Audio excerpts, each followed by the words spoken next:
Bonjour à toutes et à tous, bienvenue à Libre Ensemble, votre rendez-vous de la laïcité au sein du magazine En quête de sens. Masculin, c'est le genre inscrit sur leur carte d'identité et pourtant ils se sentent profondément femmes. Féminin, c'est le genre inscrit sur leur carte d'identité et pourtant elles se sentent profondément hommes. Les personnes transgenres ont le sentiment d'être nées dans un corps inadapté. Alors que le Pride Festival met à l'honneur les transidentités en ce moment à Bruxelles, nous avons décidé de nous pencher sur le statut des personnes trans. Un débat encore trop méconnu. De quoi parle-t-on quand on parle de transidentité? Quelles sont les discriminations que subissent encore aujourd'hui les personnes trans et en quoi la loi actuelle pose problème? Toutes ces questions, nous allons les poser à nos trois invités aujourd'hui. Alors tout d'abord, Max Nisol, bonjour. Bonjour. Vous êtes psychologue et cofondateur de l'ASBL Genre Pluriel, donc une ASBL qui défend le droit des personnes transgenres, genre fluides et intersexuées. Oui, tout à fait. Alors à vos côtés, Marie-Ange Cornet, bonjour. Bonjour. Vous êtes directrice de la régionale luxembourgeoise du Centre d'action laïque et responsable aussi de la maison Arc-en-Ciel en province du Luxembourg. Et enfin, notre dernier invité, Frédéric Burdeau, bonjour. Bonjour. Vous êtes psychologue aussi, sexologue au CHU de Liège et vous coordonnez l'équipe de genre donc au CHU de Liège. Vous nous expliquerez un peu votre travail par la suite, mais donc vous accompagnez aussi les personnes transgenres. Et enfin, notre caricaturiste, désormais habituel caricaturiste, Philippe de Cressa, qui va donc dessiner en direct pendant cette émission pour notre plus grand plaisir. Alors, Max Nisol, commençons par vous, puisque vous êtes transgenre vous-même. Oui, tout à fait. Alors, comment est-ce qu'on peut définir, c'est quoi être transgenre? C'est-à-dire, de quoi parle-t-on quand on parle de transidentité? Comment est-ce qu'on se sent? Alors, être transgenre, c'est... Il n'y a pas une vision particulière en tant que sensation. On est profondément humain. Et je pense que ça, c'est valable pour toute personne. Mais allez, techniquement, on va dire, les personnes trans sont des personnes dont l'identité de genre ne correspond pas à l'assignation inscrite sur la carte d'identité, par exemple, ou inscrit à la naissance dans les registres de l'état civil. Et donc, il y a une fluidité possible et il y a des possibilités de marquer aussi ce qu'on appelle expression de genre, de marquer son identité de genre d'une diversité, de différentes manières possibles et pas nécessairement rester dans les caricatures, les stéréotypes. Donc ça remet en question vraiment les stéréotypes de genre. Alors on voit qu'il y a des réalités en fait très différentes. Par exemple, Frédéric Burdeau, vous suivez des personnes transgenres. Est-ce qu'il y a des profils vraiment très différents, des cas très différents?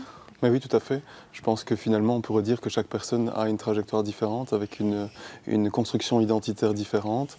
Et chaque personne va avoir probablement l'envie, le désir de manifester ce qu'il ressent de lui-même d'une façon très personnelle et en fonction de son point d'équilibre, de la façon dont il se sent et de la façon dont il souhaite être accepté, visualisé, valorisé dans la société. D'accord. Alors, on va aller plus loin dans le débat, mais peut-être juste le point de vue justement du Centre d'action laïque. En quoi finalement le Centre d'action laïque veut s'emparer finalement de cette question et dire nous, on veut défendre aussi les droits des personnes transgenres?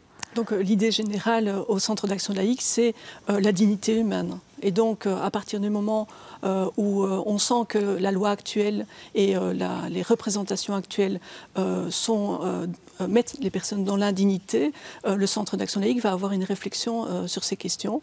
Et donc aussi la lutte contre les discriminations, on le fait pour d'autres groupes de personnes et donc pour les trans identitaires aussi. Et donc c'est dans ce sens qu'on s'empare de la question. Alors il va y avoir une réflexion, donc ce n'est pas abouti, pour donner notre point de vue, notre position sur ces questions. Alors, les personnes transgenres, une des choses que vous me disiez quand on préparait cette émission, c'est vraiment de bien faire la différence entre la question de genre et de sexualité. Oui, tout à fait. Les personnes transgenres, comme les personnes cisgenres, donc cisgenre, c'est un nouveau terme, c'est les personnes qui ne sont pas trans. La majorité de la population est cisgenre par défaut, on va dire. Eh bien, on peut être gay, lesbienne hétérosexuel, donc les orientations sexuelles n'ont strictement rien à voir avec l'identité de genre. Bien sûr qu'un individu, une personne est mélangé et par essence a des questionnements par rapport à son identité de genre, par rapport à son orientation sexuelle et par de multiples autres questions. D'ailleurs, donc ce n'est pas, on ne peut pas caricaturer une personne sur un seul axe de toute façon. Il y a plusieurs possibilités, bien sûr. D'ailleurs, c'est une des raisons pour lesquelles le terme transsexualité, vous l'éjectez Entre autres, oui, mais c'est surtout par essence, puisque c'est le terme psychiatrique issu donc, du monde de la psychiatrie qui date du début du XXe siècle, où les identités de genre n'existaient pas, où la psychologie était à peine balbutiante, les sciences humaines aussi. Et donc, à ce moment-là, tout était sexe. Et il y a ce terme, entre autres, porte la confusion entre sexe et identité de genre. Les identités de genre, les personnes trans, ça n'a rien à voir avec du sexe ni de la sexualité. Et le terme transsexuel met cette confusion. C'est un terme psychiatrique et nous décrions le fait que les transidentités, les identités de genre fassent encore partie des manuels de psychiatrie. Comme je le disais en préparant avec vous l'émission, la psychiatrie en tant que telle a un problème de français de base. Elle confond le verbe être et le verbe avoir. On a une maladie, on n'est pas une maladie. Donc on a un rhume, mais on n'a pas trans. C'est pas possible.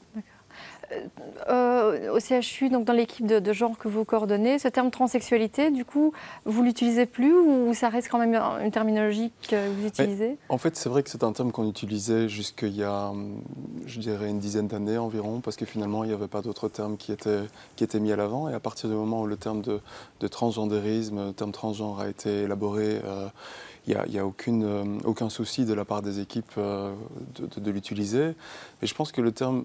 Enfin, la façon dont nous on fonctionne, c'est qu'on demande surtout aux personnes comment ils veulent être identifiés. Et certaines personnes souhaitent être identifiées comme transsexuelles parce que pour elles, ça correspond au passage complet d'un sexe vers l'autre. Parce que leur identité de genre ne correspond pas à leur morphologie sexuelle et leur volonté est vraiment de traverser les sexes. Donc certaines personnes revendiquent cette terminologie parce qu'elle semble adaptée à ce qu'eux vivent. Donc nous, on est assez ouvert et assez souple par rapport à l'utilisation des catégories et on essaie de savoir ce qui correspond le mieux à la personne en fonction de la manière dont elle veut se définir elle-même. D'accord. Parce qu'effectivement, on va voir que tout le monde ne passe pas nécessairement par l'opération. On va d'ailleurs en parler. L'opération est une option éventuelle pour certains, pas pour d'autres. Alors, j'ai envie de revenir sur la loi. Donc, la loi du 10 mai 2007 relative à la transsexualité, du coup, ici en l'occurrence. Donc, elle explique les conditions pour pouvoir officiellement changer de genre. Alors, il y a 3 conditions. Peut-être, Max Liesel, vous pouvez répéter vraiment les 3 conditions qui sont aujourd'hui dans la loi? Alors, la loi a été écrite pour changer les documents d'identité, pas pour changer de genre en tant que tel. Ça change évidemment éventuellement le genre, mais ça, c'est une précision qui est vraiment très, très importante et où on a vraiment parfois des confusions. Donc, il y a une nécessité d'être considéré comme malade mental puisqu'il y a une psychiatrisation des transidentités, des personnes trans. Il y a une obligation, selon la loi, de chirurgie génitale, ce qu'on appelle l'opération. Il y en a 14 types d'opérations transspécifiques, mais c'est cette vision d'un passage d'un genre, d'une case à une autre, ce qui est totalement faux. Et la 3e exigence, c'est la stérilisation. Donc ces 3 conditions sont complètement contraires aux droits humains et sont des conditions inhumaines et dégradantes. Personnellement, je n'ai pas changé ma carte d'identité parce que je refuse de me plier à ces conditions inhumaines et dégradantes. Alors, on va revenir sur la question de la psychiatrisation qui est vraiment un des points centraux du problème. Mais avant ça, je vous propose d'écouter une interview qu'on a réalisée avec Emmanuelle Bribosia. Donc, elle est professeure de droit à l'ULB. Elle travaille notamment avec la SBL Genre Pluriel au sein de l'Equality Law Clinic avec Isabelle Rorive, aussi autre prof de droit, sur cette modification, des propositions de modification de la loi. Elle nous explique dans cette petite interview en quoi la loi actuelle est une négation des droits humains. On l'écoute.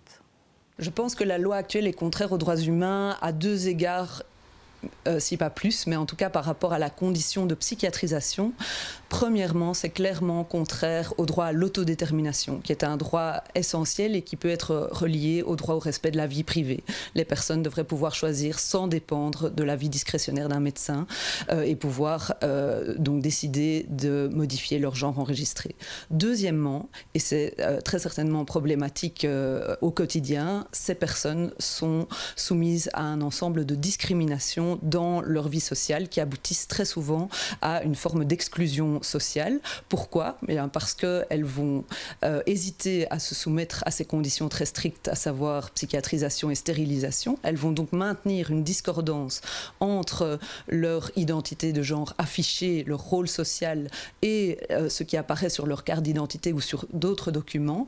Et donc, cette discordance va apparaître lors de toute une série d'événements de leur vie, que ce soit dans le domaine de l'emploi, que ce soit en demandant une carte MOBIB à la STIB, que ce soit en s'inscrivant dans une école au conservatoire ou dans une école quelle qu'elle soit. Donc ça constitue une série de discriminations qui sont également prohibées au regard des droits humains. Alors, on va réagir directement à quelque chose qui a été dit à la fin de l'interview, c'est sur la carte MOBIB de la STIB, parce que justement, il y a eu une petite victoire tout récemment. C'est quoi cette victoire ? Eh bien maintenant, nous pouvons inscrire le prénom de notre choix sur notre carte MOBIB, parce que avant, il y avait le lien obligatoire entre la carte MOBIB et la carte d'identité. Et ça nous posait énormément de soucis, d'ailleurs pour tous les titres de transport également, mais ça c'est aussi encore en discussion. Et donc il y a plusieurs membres de l'association qui ont eu des discriminations. On leur a refusé la modification de leur carte MOBIB et nous sommes allés nous plaindre auprès de la STIB d'abord, avec une fin de non-recevoir, et puis nous avons dû aller jusqu'au ministre de la région de Bruxelles. Et ça a finalement fonctionné. Voilà. Alors revenons sur donc, la question du diagnostic psychiatrique. Par exemple, vous, Frédéric Burdeau, donc vous-même vous êtes psychologue, donc pas psychiatre, mais quand des personnes viennent vous voir parce qu'elles ont une volonté de transition, elles sont obligées de passer par le psychiatre. Pour vous, ça ne pose pas problème, ce diagnostic psychiatrique ? En fait, le terme de diagnostic psychiatrique pose problème. Mais par contre, je trouve que le terme d'évaluation est un terme qui est beaucoup plus adapté à ce qu'on fait réellement. Parce que ce qu'on fait, c'est vraiment faire connaissance avec la personne. Qui elle est, qu'est-ce qu'elle souhaite, qu'est-ce qui la motive dans ce changement, quels sont les points importants, quels sont ceux qui ne le sont pas. Et on essaie de voir finalement si la personne dispose de son libre arbitre pour s'engager dans un choix pareil. Parce que c'est quand même un choix complexe qui engage pour toute la vie et irréversible. Surtout quand il y a des interventions chirurgicales qui sont à la clé. Donc on pense que c'est vraiment important de peut-être prendre le temps de déplier les choses et de s'assurer que la personne n'est pas sous une influence soit d'une maladie mentale, soit d'une autre personne, soit d'une circonstance de la vie. Donc en fait, si on devait parler vraiment de diagnostic, on parlerait plutôt de diagnostic par exclusion. On s'assure que la personne n'a pas de diagnostic psychiatrique et que du coup, elle peut se lancer dans le processus. Maintenant, il y a toute une série de discussions par rapport à la coexistence de peut-être une maladie mentale et la volonté de changer. Donc là, il y a tout un débat qui est très subtil et très compliqué. Parce que finalement, on pourrait se dire, on peut être transgenre et en étant aussi, avoir une maladie mentale. Je veux dire, ce n'est pas lié. C'est d'ailleurs, c'est un des grands reproches que vous faites, vous, au niveau de genre pluriel. Vous refusez effectivement de collaborer, par exemple, avec des équipes comme celle de Liège ou de Gand pour ces raisons-là ? On ne refuse pas de collaborer, mais disons qu'il y a des conditions de base qui ne sont pas encore remplies. Et donc, dans ma pratique en tant que psychologue, je reçois avec ma collègue aussi, nous sommes 2 psychologues au sein de l'association, et évidemment que nous donnons un espace bienveillant, respectueux aux personnes, nous les informons énormément, parce que beaucoup de personnes sont complètement démunies, ne savent pas où elles vont, elles ont énormément de questions, et donc la première étape, c'est l'information, c'est aussi poser un moment bienveillant et respectueux. Nous parlons de points de confort. Et c'est la ligne de conduite dans notre pratique, c'est quel est votre point de confort. Et avec toutes les informations, mais vraiment toutes les informations, la personne peut élaborer aussi, avoir du recul et prendre du recul par rapport à sa situation et mener véritablement son cheminement. Et nous recevons des personnes qui ont des soucis de santé mentale. Ce n'est pas parce qu'on a un problème de santé mentale qu'on n'est pas trans. Sinon, à ce moment-là, ça veut dire que les manuels de psychiatrie sont pour les personnes cisgenres par défaut. D'ailleurs, Marie-Ange Cornet, donc vous accompagnez au sein de la Maison Arc-en-Ciel des personnes transgenres. Cette question de la psychiatrisation, c'est quand même vraiment le problème central. Ça pose un vrai problème. Ça devient le problème central dans le sens où il faut passer par une équipe de genre pour pouvoir changer sa carte d'identité et donc changer la représentation sociale. C'est-à-dire que quand vous allez, je ne sais pas moi, dans n'importe quel magasin, maintenant on vous demande votre carte d'identité. Et donc, même pour mettre des points bonus. Et donc, cette carte d'identité est très importante dans notre société. Et donc, il faut se soumettre à une évaluation, alors qu'en fait, la personne sait qui elle est. Elle le sait, tous les témoignages concordent au fond d'elle-même. Moi, je pose la question, parce que je crois que même la plupart des gens ne se posent jamais la question. Est-ce que je suis une femme? Est-ce que je suis un homme? Voilà, ça semble tellement naturel. Et puis j'ai posé la question, mais qu'est-ce qui te fait dire que tu es une femme ou tu es un homme? Même si vous en parlez aux personnes cisgenres, quand elles réfléchissent, elles disent c'est une sensation, c'est je ne suis pas l'autre sexe. Donc se soumettre à une évaluation pour obtenir ces papiers, ça entraîne une nécessité de correspondre au schéma présumé, parce qu'on ne connaît pas en plus les personnes me disent mais je ne sais pas du tout ce qu'ils attendent de moi. Donc, elles vont se soumettre à cette évaluation avec une idée de ce qu'on attend d'elles. Et donc, c'est une violence. Moi, je trouve que c'est une vraie violence par rapport aux personnes. Frédéric Burdeau, vous pouvez comprendre qu'effectivement, certains arrivent chez vous et se sentent obligés de se conformer à cette idée « Ouh là là, si jamais je ne viens pas habillée en femme, il va croire que je ne suis pas vraiment transgenre. » Et vous comprenez que ça peut être vécu comme une agression? Tout à fait. Mais d'ailleurs, c'est très vite déminé, cette impression, cette peur en arrivant. Parce que directement, on ne focalise absolument pas sur cet aspect psychiatrisation. On leur dit d'ailleurs... Mais il fait partie quand même du processus. Il faut qu'il y ait des attestations de psychiatres. Ce n'est pas que l'équipe de genre est incontournable. La seule chose qui est incontournable pour obtenir les changements administratifs, ce sont des sésames de psychiatres. Donc pour pouvoir changer son prénom, il faut avoir une attestation d'un psychiatre dans notre crénologue. Et pour pouvoir changer son sexe sur la carte d'identité, il faut avoir une attestation d'un chirurgien. Bon, c'est vrai que c'est assez barbare et que ça oblige les gens à se soumettre à toute une série à se mettre à nu finalement devant des spécialistes qui n'ont finalement pas forcément un droit de regard par rapport à ça. Mais l'équipe de genre, ce n'est pas quelque chose qui est obligatoire par rapport à ça. On peut très bien aller voir un psychiatre sur le côté en tant qu'indépendant et obtenir son attestation si on le souhaite. Nous, ce qu'on propose, c'est vraiment un accompagnement du processus et une réflexion qu'on pense vraiment extrêmement respectueuse et ouverte de ce que les gens peuvent amener. Et on n'impose jamais quoi que ce soit. D'ailleurs, je leur dis dès le départ, nous, on fonctionne comme ça. On a envie de donner un accompagnement, un espace dans lequel on va pouvoir déployer les choses, et on va fonctionner comme ça. Si ça vous intéresse, vous pouvez le faire avec nous. Si ça ne vous intéresse pas, il y a d'autres possibilités, et on l'explique directement. Il n'y a pas de monopole. Non, pas du tout. C'est vrai qu'il n'y a qu'une vraiment une équipe de genre au niveau francophone. Il y en a une aussi à Gand, mais c'est effectivement celle du CHI de Liège, où il y a peut-être cette impression d'un peu monopole de l'accompagnement transgenre officiel, on va dire. Oui, mais non, parce qu'il nous arrive vraiment régulièrement de référer des gens, notamment auprès de gens pluriels, parce que finalement, ça ne les intéresse pas ce que nous, on peut proposer. Et moi, je leur dis, il y a d'autres possibilités. Je sais qu'à Genre Pluriel, ils ont des listes de médecins qui peuvent peut-être aussi vous ouvrir des portes, qui peuvent vous accompagner différemment. Donc, il y a vraiment une liberté par rapport à ça. Peut-être une réaction, Max Nisol, justement, sur cette question de nouveau de l'accompagnement, de la psychiatrisation. Votre revendication principale, c'est quoi ? Je dirais que par rapport à l'accompagnement, donc effectivement, nous accompagnons aussi les personnes. Donc il y a un lieu, il y a un moment, etc. Effectivement, nous avons mis en place un réseau psychomédico-social. Donc effectivement, il y a d'autres manières de faire pour accompagner les personnes trans. Et surtout ne pas les considérer comme des malades mentaux, en tout cas, ce qui donne l'impression quand on va chez un psychiatre. Mais c'est surtout que là, les personnes sont beaucoup plus détendues, elles n'ont pas à prouver qui elles sont, même si on peut dire tout et essayer de mettre à l'aise la personne, la vision équipe de genre est une vision centralisée et il y a énormément d'enjeux. Les personnes ont clairement la trouille d'y aller. Et surtout que c'est un peu une épée de Damoclès, c'est de toute façon, quoi qu'il en soit, l'équipe qui peut ou pas accepter et faire le papier. Et donc ça, c'est aussi un peu critiquable.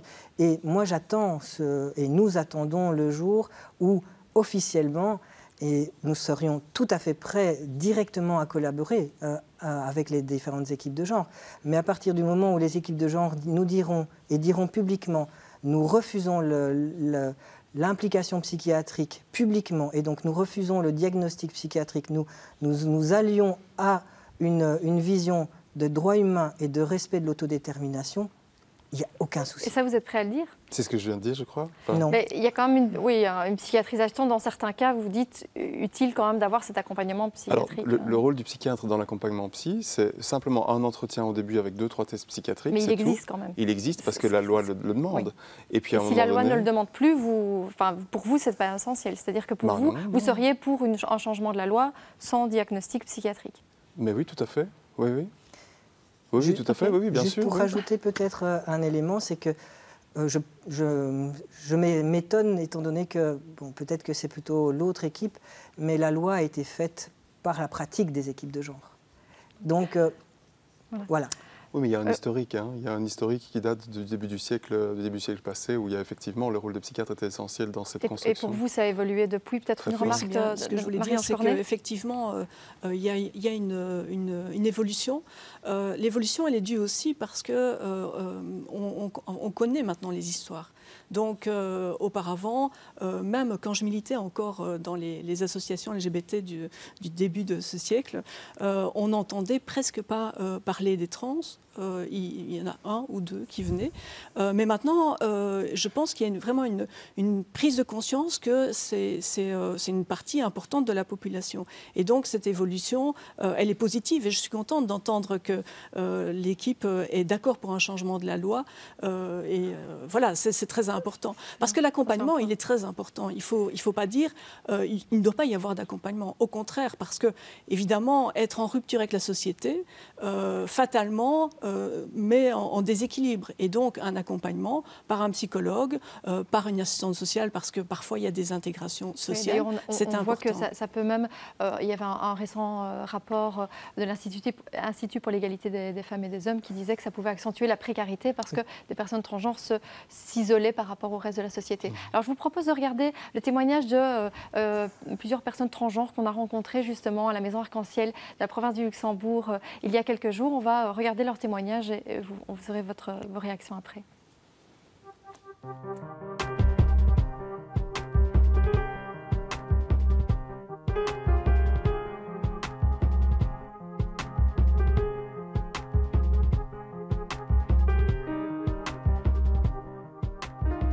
Je m'appelle Lola, je suis une femme transgenre, j'ai 68 ans, je suis bénévole au sein de la Maison Arc-en-Ciel de la province de Luxembourg, je suis responsable de l'équipe transidentitaire de cette Maison Arc-en-Ciel et je fais des animations dans les classes supérieures des écoles secondaires.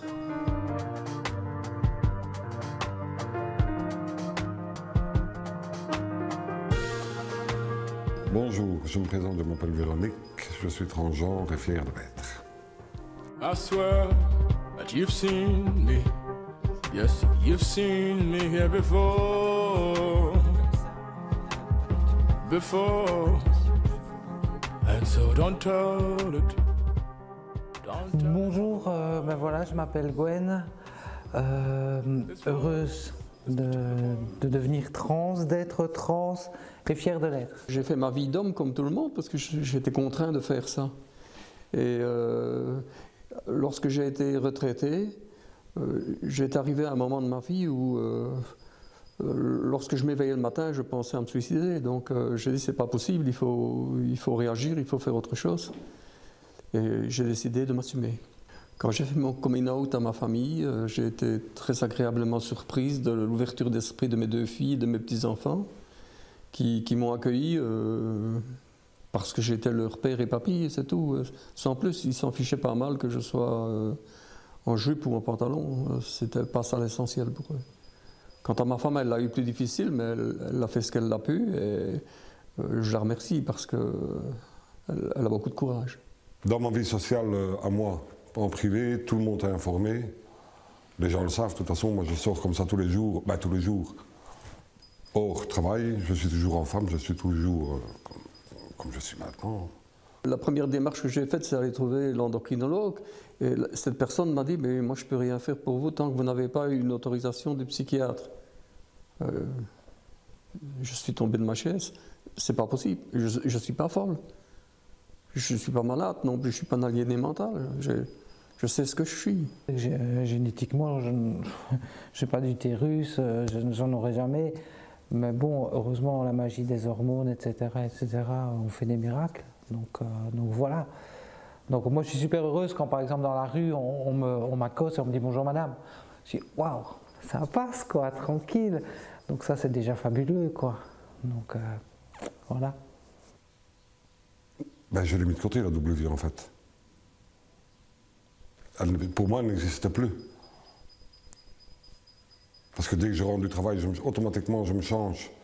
Je me suis de toute façon mis dans la tête que toute personne, que ce soit un homme ou une femme s'habille en homme aussi, elle met un pantalon pour aller travailler. Donc, moi, je mets un pantalon pour aller travailler. C'est ce que je me dis. Je ne mets pas la perruque. Je n'ai pas besoin de la perruque pour être une femme, pour me sentir femme. Je n'ai pas besoin de maquillage pour me sentir femme. Vous vous sentez femme tout simplement tout le temps? Tout le temps, oui. Je suis bien comme je suis. Quand vous commencez une transition, moi, ayant fait pendant plus de 20 ans du bodybuilding, des amis, j'en avais partout, j'en avais énormément. Du jour au lendemain où j'ai dit, ben voilà, j'ai le désir profond de faire une transition, de devenir une femme, plus personne, quoi.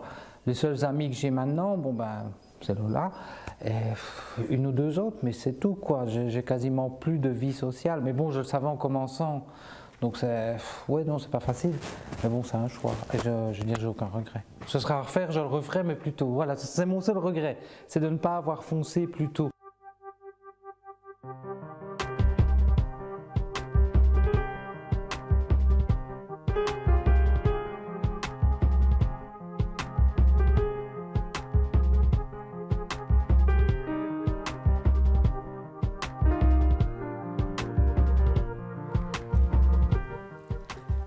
Alors, Marie-Ange Cornet, sur cette question des discriminations, ça concerne aussi spécialement les jeunes qui se sentent effectivement transgenres.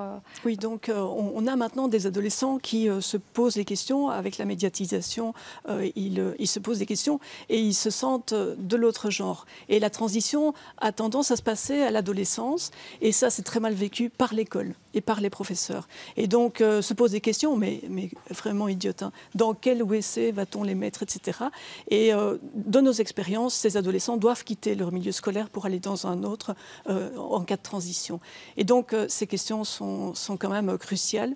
Voilà, il faut ouvrir par rapport aux discriminations. Ouais, donc ça, vous le rencontrez aussi dans Oui, en fait, parce que justement, la semaine passée, un jeune qui vivait une situation pareille a demandé s'il était possible de faire des attestations ou de discuter avec le directeur pour qu'il puisse aller au cours de gym de l'autre sexe et pour qu'il puisse utiliser les vestiaires de l'autre sexe, etc. Donc, c'est quelque chose auquel on est très sensible. Et j'ai déjà été à la rencontre de PO d'école pour pouvoir discuter cette particularité et voir les moyens de l'aménager pour que ça puisse passer au mieux et que le jeune ne soit pas discriminé. Ouais. Donc on voit qu'effectivement les discriminations elles existent toujours et clairement il y a un changement de mentalité aussi au-delà du changement de loi. Donc il y a un changement de mentalité sur lequel je pense vous travaillez, chacun à une manière différente certainement, mais et c'est clair qu'au niveau de la loi, voilà, au niveau de la SBL transgenre, vous travaillez sur des propositions de modification de la loi avec vraiment juste pour changer de prénom, pour changer de genre, juste une déclaration à la commune. Je pense que c'est vraiment ça qui l'autodéclaration et puis voilà, c'est juste ce qu'il faut.